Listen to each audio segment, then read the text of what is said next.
santo es nuestro Dios, Señor de toda la tierra. Santo, santo es nuestro Dios, santo, santo, santo, santo, santo, santo es nuestro Dios, Señor de toda la historia. Santo, santo es nuestro Dios.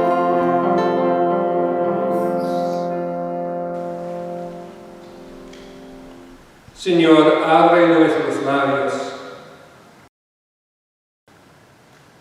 Gloria al Padre, y al Hijo, y al Espíritu Santo, como era en el principio, ahora y siempre, por los siglos de los siglos.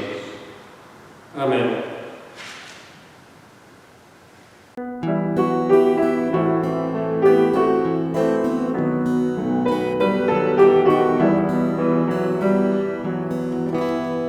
Amarte solo a ti, Señor. Amarte solo a ti, Señor. Amarte solo a ti, Señor. Y no mirar atrás. Seguir tu camino, Señor.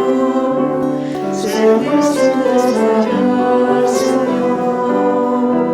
Seguir hasta el final, Señor, y no mirar atrás. Seguir tu camino, Señor, seguir sin desmayar, Señor, seguir hasta el final, Señor, y no mirar atrás.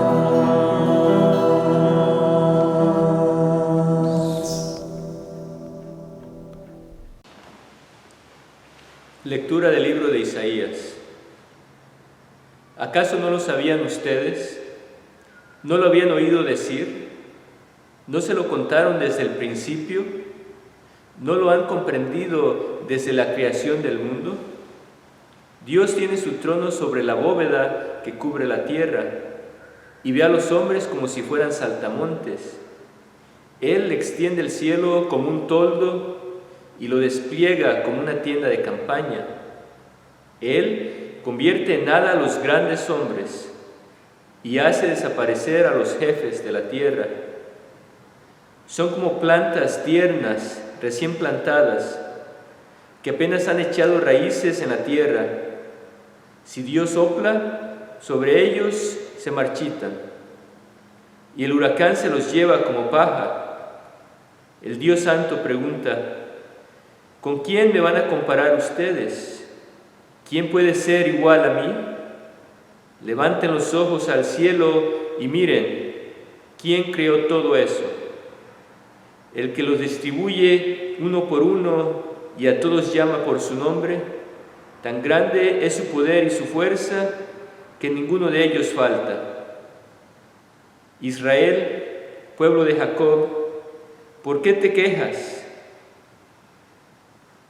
¿Por qué dices, el Señor no se da cuenta de mi situación?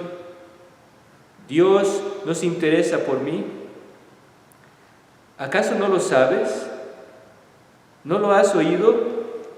El Señor, el Dios eterno, el Creador del mundo entero, no se fatiga ni se cansa.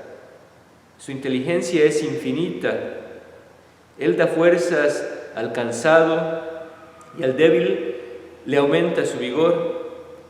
Hasta los jóvenes pueden cansarse y fatigarse, hasta los más fuertes llegan a caer, pero los que confían en el Señor tendrán siempre nuevas fuerzas y podrán volar como las águilas. Podrán correr sin cansarse y caminar sin fatigarse. Palabra del Señor.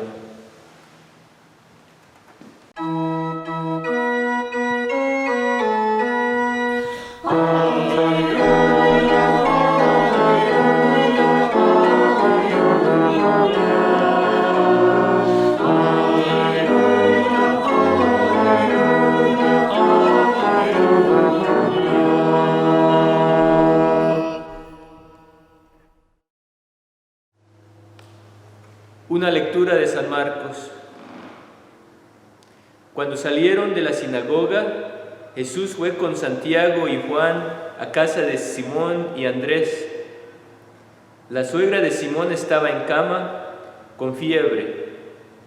Se lo dijeron a Jesús y él se acercó y tomándola de la mano la levantó. Al momento se le quitó la fiebre y comenzó a atenderlos. Al anochecer, cuando ya se había puesto el sol, llevaron todos los enfermos y endemoniados a Jesús. Y el pueblo entero se reunió a la puerta. Jesús sanó de toda clase de enfermedades a mucha gente y expulsó a muchos demonios. Pero no dejaba que los demonios hablaran, porque ellos lo conocían. De madrugada, cuando todavía estaba oscuro, Jesús se levantó y salió de la ciudad para ir a orar a un lugar solitario. Simón y sus compañeros fueron en busca de Jesús, y cuando lo encontraron, le dijeron: «Todos te están buscando». Pero él les contestó: «Vamos a los otros lugares cercanos. También allí debo anunciar el mensaje, porque para eso he salido». Así que Jesús andaba por toda Galilea, anunciando el mensaje en las sinagogas de cada lugar y expulsando a los demonios. El Evangelio del Señor.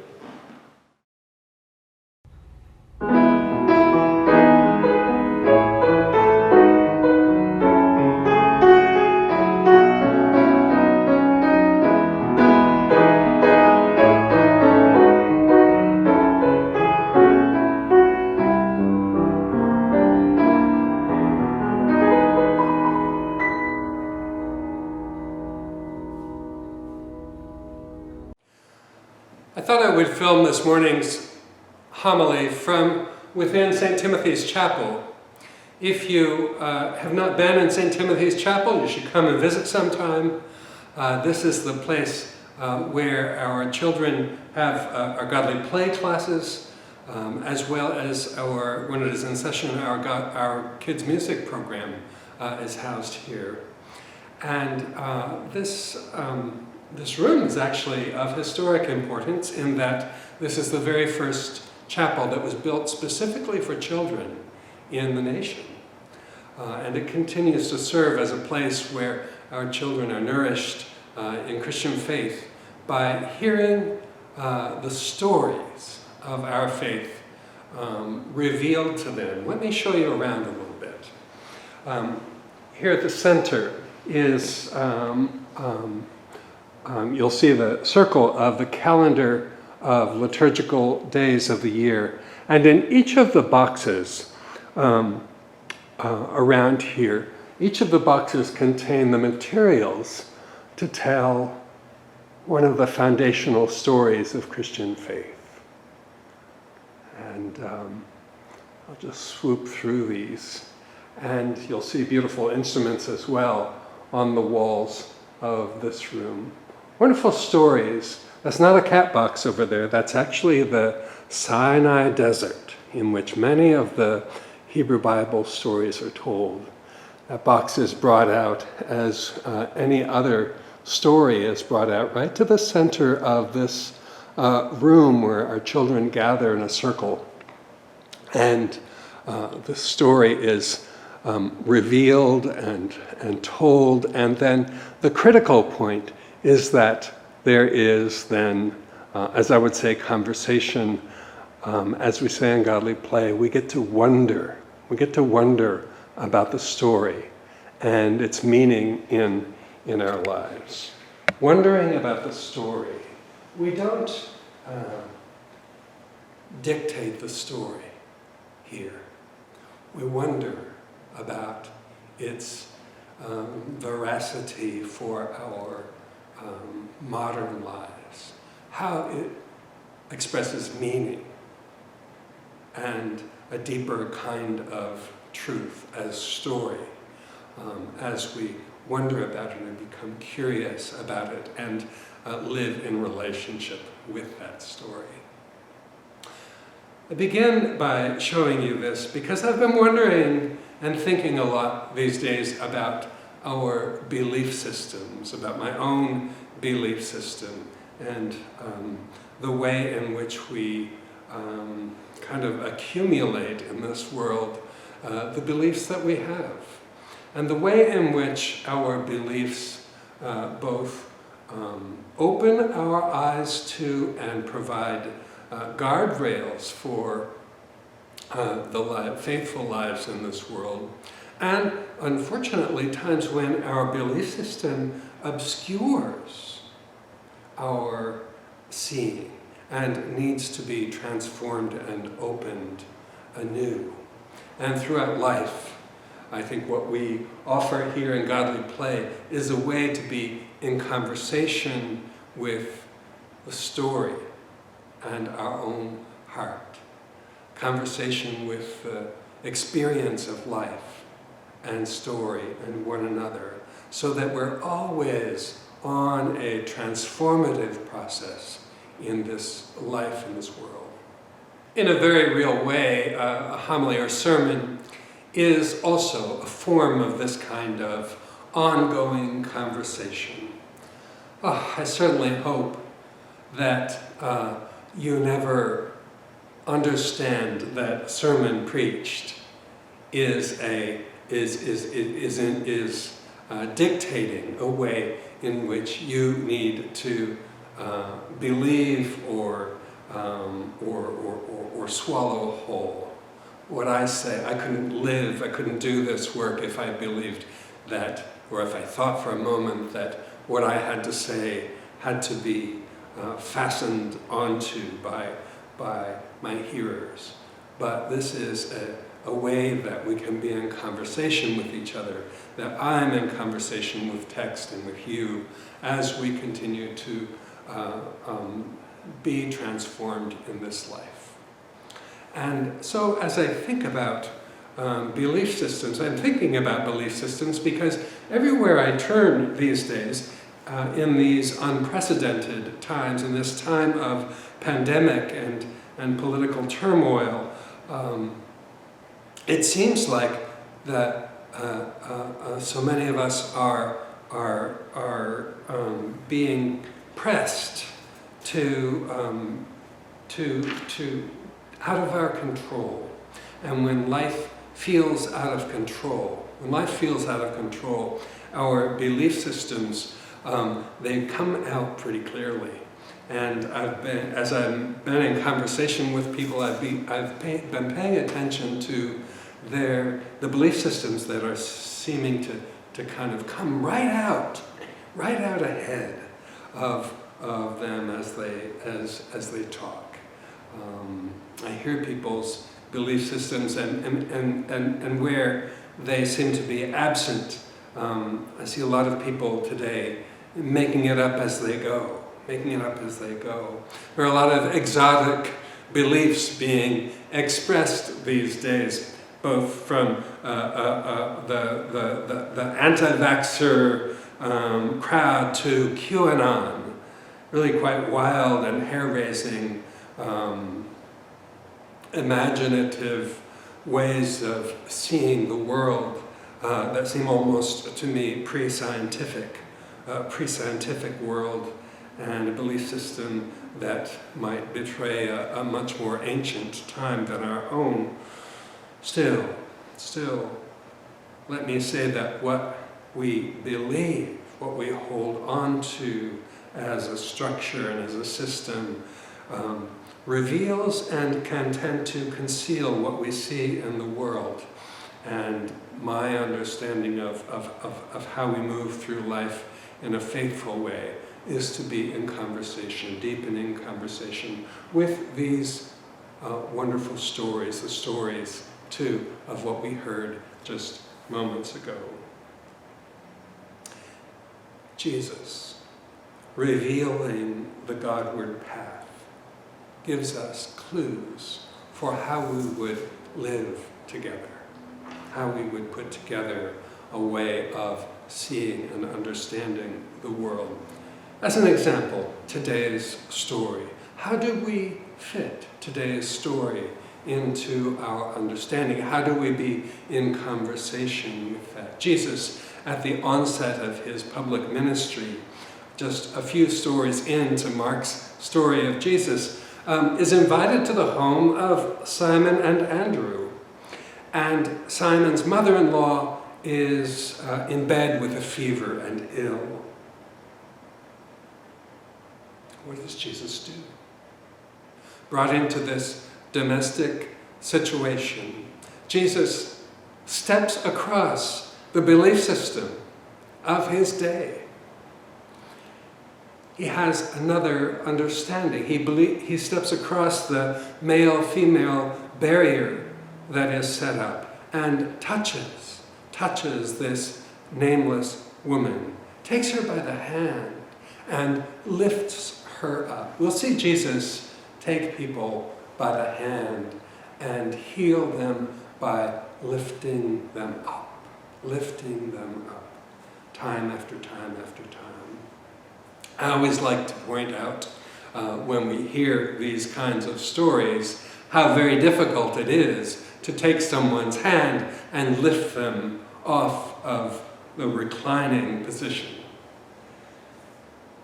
It's very obvious to me, at least, that what Jesus does is an overture, an offer, an invitation to healing and health. And by taking Simon's mother-in-law's hand, and he invites her into life by raising her up, raising her, an act which she must participate in, unless the plan is a broken wrist. How can you lift someone from a recline? By taking their hand. It is an invitation into life, back into the wholeness of life. Jesus invites Simon's mother-in-law back to life, back to health. He inspires wholeness in her. His touch is her healing from isolation, the isolation of her illness. His compassion is her being heard. His energy is her healing.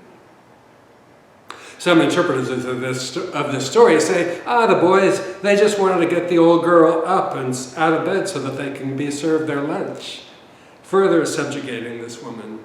But I don't think that's what's happening. I think Jesus invites her, a woman who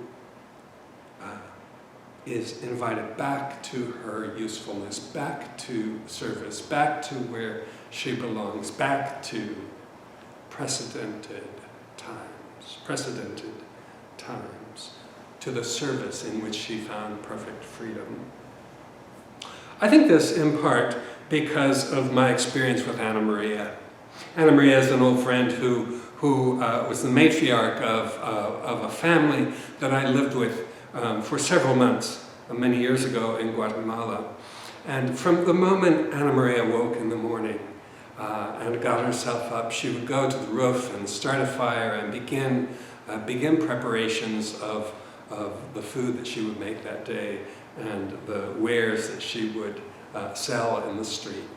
And Anna Maria, by the time I would get myself out of bed in the morning, would have a beautiful table laid for breakfast, as she was such a wonderful host and would, from her place, which she loved in her own kitchen, she would be in conversation and enjoy that role. And I believe this firmly because of the day that I said to her, Anna, today you need to rest.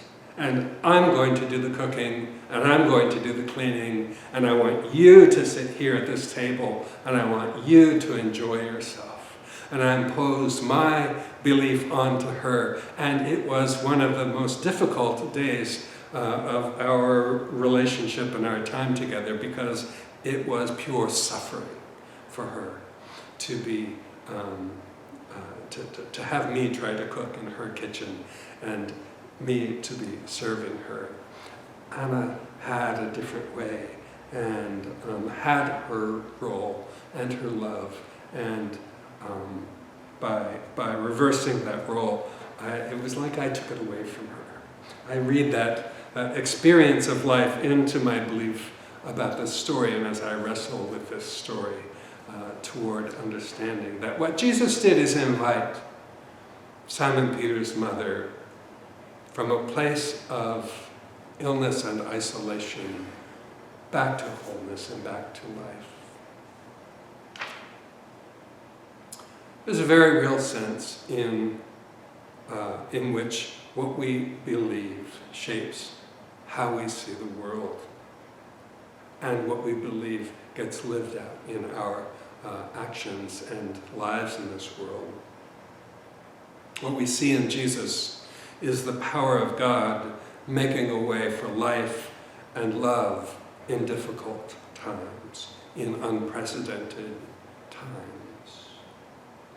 At St. Luke's these days we have a class on Wednesday evening that is really a way of being in conversation, and we read a couple of pages of a conversation starter that is a subject, and that helps us to enter into a really rich and good conversation. And this week, the subject of the conversation was this: what do you believe about others?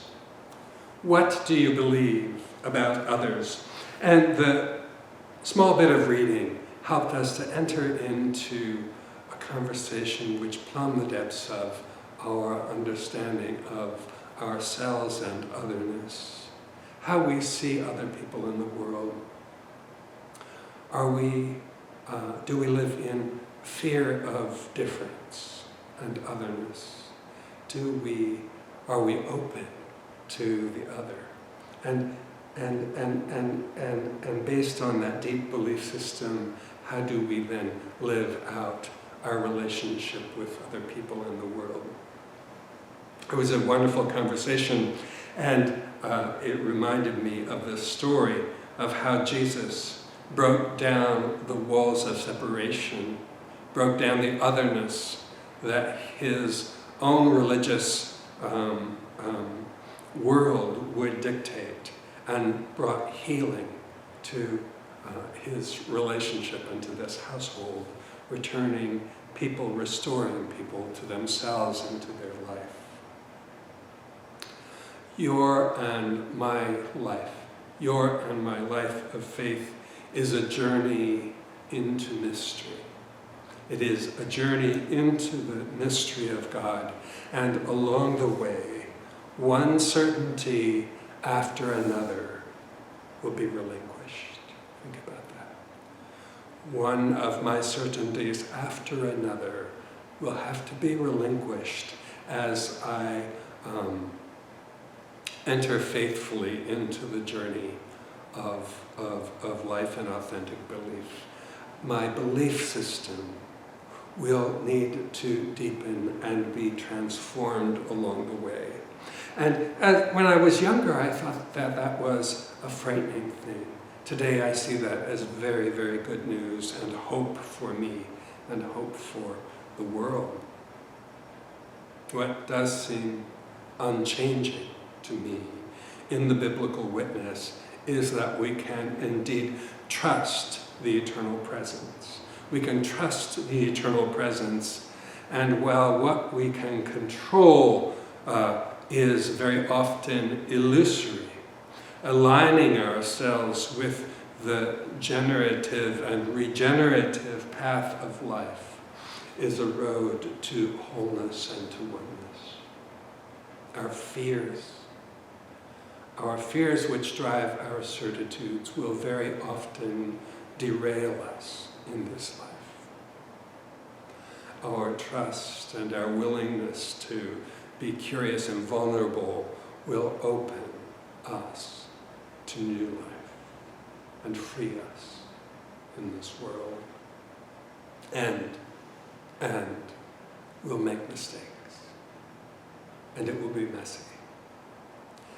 And so, forgiveness, which is the undoing of our ego and the restoration of relationship will need to be well cultivated.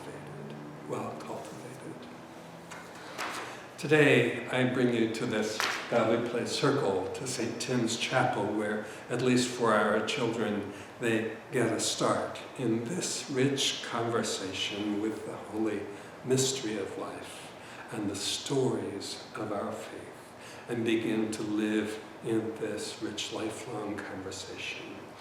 Today, take the image of you being taken by the hand, invited, coaxed, welcomed back into the fullness of life, restored to love, curious and open to the way our trusting God will lead us from certainty to mystery and to the newness of life. May healing be yours. May healing be yours, and may your heart be whole.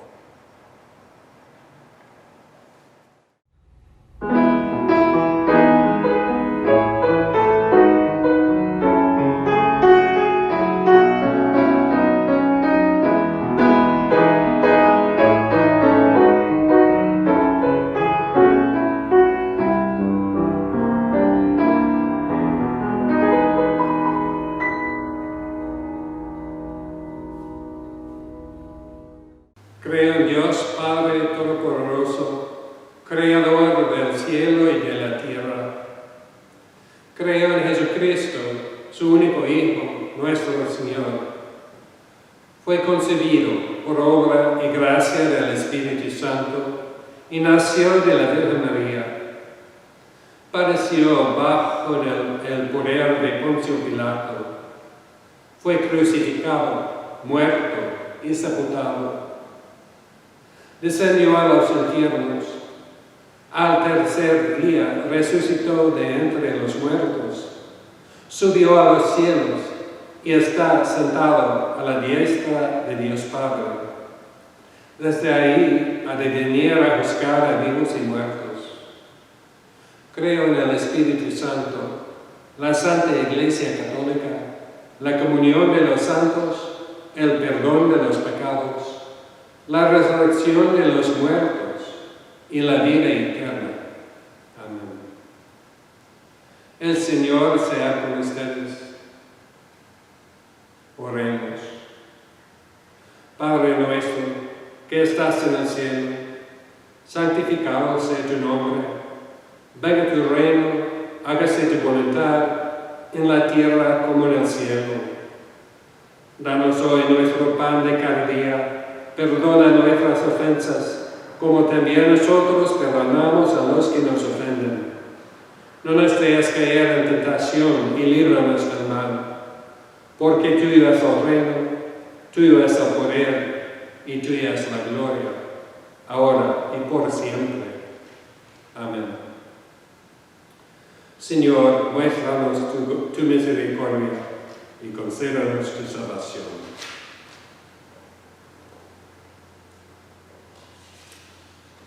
Reviste a tus ministros de justicia, que cante tu pueblo de júbilo. Establece, Señor, la paz en todo el mundo, porque solo en ti vivimos seguros. Protege, Señor, a esta nación y guíanos por la senda de justicia y de verdad. Que se conozcan en la tierra tus caminos y entre los pueblos tu salvación.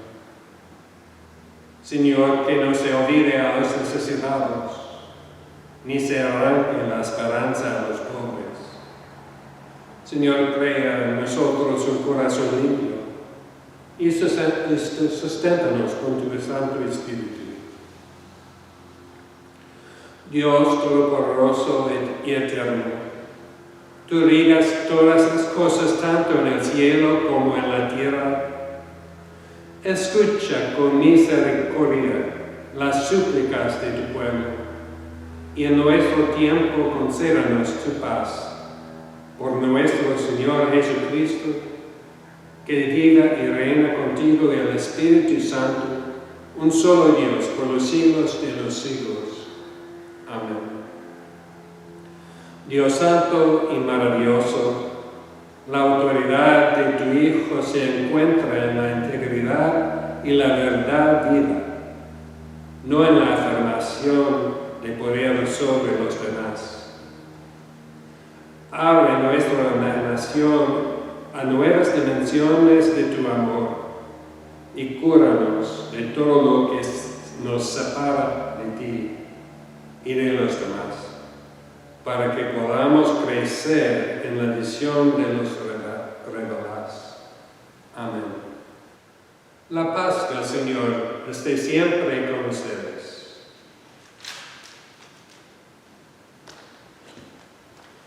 Bienvenidos todos a San Lucas y Misa Guadalupe.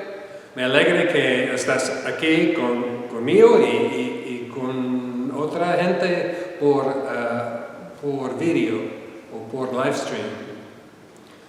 Bienvenidos a nuestra vida en Cristo y al ministerio que tenemos aquí a Misa Guadalupe. Bienvenidos. Y que este tiempo y esta semana será un tiempo de paz en su vida.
Padre, te suplicamos por tu Santa Iglesia Católica que todos seamos uno. Concede que todos los miembros de la Iglesia te sirvan en verdad y humildad, que tu nombre sea glorificado por todo el género humano. Te pedimos por todos los obispos, presbíteros y diáconos, que sean fieles ministros de tu palabra y sacramentos. Te pedimos por cuantos gobiernan y ejercen autoridad en todas las naciones del mundo, que haya justicia y paz en la tierra. Danos gracia para hacer tu voluntad en todo cuanto emprendemos, que nuestras obras sean agradables a tus ojos. Ten compasión a los que sufren de dolor o angustia, que sean librados de sus aflicciones.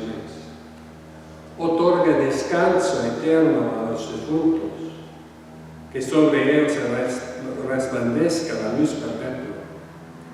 Te alabamos por tus santos que han entrado en el gozo del Señor, que también nosotros tengamos parte en tu reino celestial. Oremos por nuestras necesidades y las necesidades de los demás. Dios de amor, que por tu Santo Espíritu nos has hecho uno con tus santos en el cielo y en la tierra, concede que en nuestro peregrinaje terrenal seamos continuamente sostenidos por esta comunión de amor y oración, sabiéndonos rodeados por su testimonio de tu poder y misericordia. Te lo pedimos por amor de Jesucristo, en quien todas nuestras intercesiones son aceptables por medio del Espíritu, y que vive y reina por los siglos de los siglos. Amén. Acepto, Señor, nuestra gratitud y alabanza por todo lo que has hecho por nosotros. Te damos gracias por el esplendor de la creación entera, por la belleza de este mundo, por el milagro de la vida y por el misterio del amor. Te damos gracias por la bendición de familiares y amigos y por el tierno cuidado que en todo momento nos rodea. Te damos gracias porque nos das tareas que recuerdan nuestros mejores esfuerzos y porque nos guías hacia logros que nos satisfacen y deleitan. Te damos gracias también por las desilusiones y fracasos que nos enseñan a reconocer que dependimos solo de ti. Sobre todo, te damos gracias por tu Hijo Jesucristo, por la verdad de su palabra y el ejemplo de su vida, por su fiel obediencia con la cual venció a la tentación, por su muerte con la que venció a la muerte y por su resurrección en la que somos resucitados a la vida en tu reino. Danos el don del Espíritu para que conozcamos a tu Cristo y le manifestemos, y que por medio de Él te demos gracias en todo tiempo, en todo lugar y en todas las cosas. Amén. La bendición de Dios, Padre, Hijo y Espíritu Santo, sea siempre con ustedes, ahora y siempre. Amén.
Bendigamos al Señor.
Oh Dios, que antes de la pasión de tu unigénito Hijo, revelaste su gloria en el Monte Santo, concédenos que, al contemplar por fe la luz de tu rostro, seamos fortalecidos para llevar nuestra cruz y ser transformados a su imagen de gloria en gloria.